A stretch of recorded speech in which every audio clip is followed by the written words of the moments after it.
Welcome back. Today we're going to investigate how to take one phrase through 5 levels: diatonic, bebop scales, diminished, altered, and added chromaticism.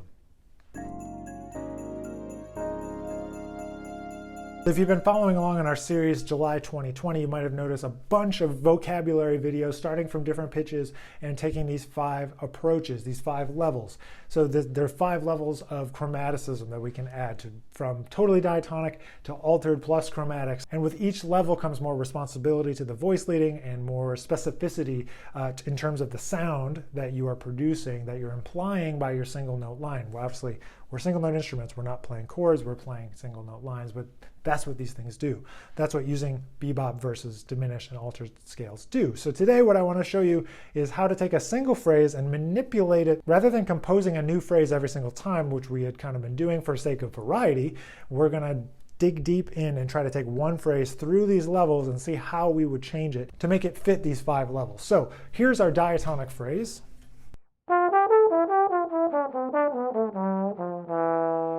Right? It's all from the key of C major. We're playing a 2-5-1 in C major.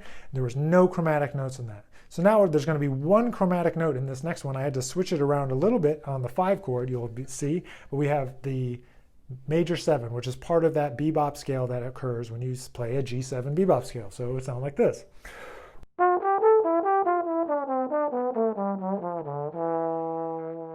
Changed the resolution a little bit. We had to make it feel natural.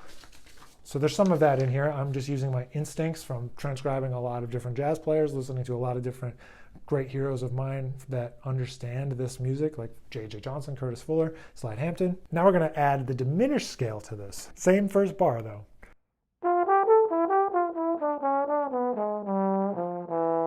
Right, same resolution.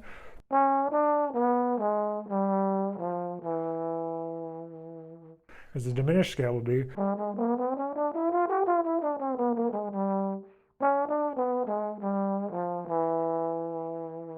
Now we're going to move to altered scales. So sort of similar, but a little bit different, same resolution.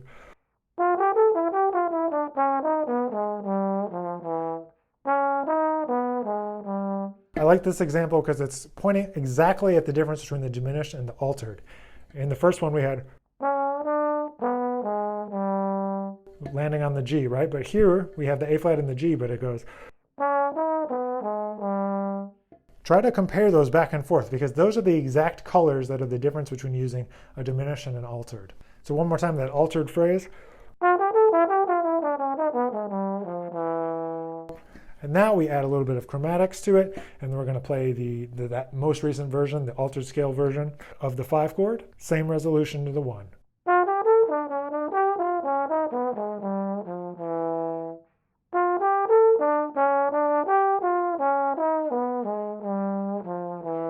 So you hear that? Right, we add a little chromaticism. Usually you might go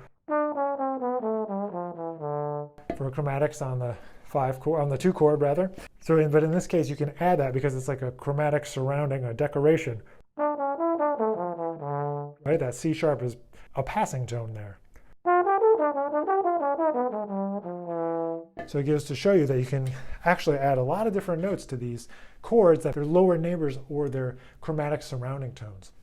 So there you have it. That's how I manipulated one phrase. You notice that first phrase starting from F on the 2 chord, the D minor 7, was the same in each bar, and then we changed the 5 chord, which then sometimes led to an adjustment in the way the phrase needed to feel to get to the 1 chord. So I encourage you to take some of your favorite phrases and to take it through this sequence. This is about taking it through a sequence. This is about having a system for developing your jazz vocabulary, your bebop vocabulary, your harmonic understanding of how to use these different tools, the bebop scales, the diminished scales, the altered scales, and the chromaticism to inform your improvisation so you're not just playing random stuff, but you know exactly what you're doing when you're hearing it. So that's the goal, obviously, to always hear this before we play it. But the first step is to break it down and to hear it and play it and know what it is you're playing.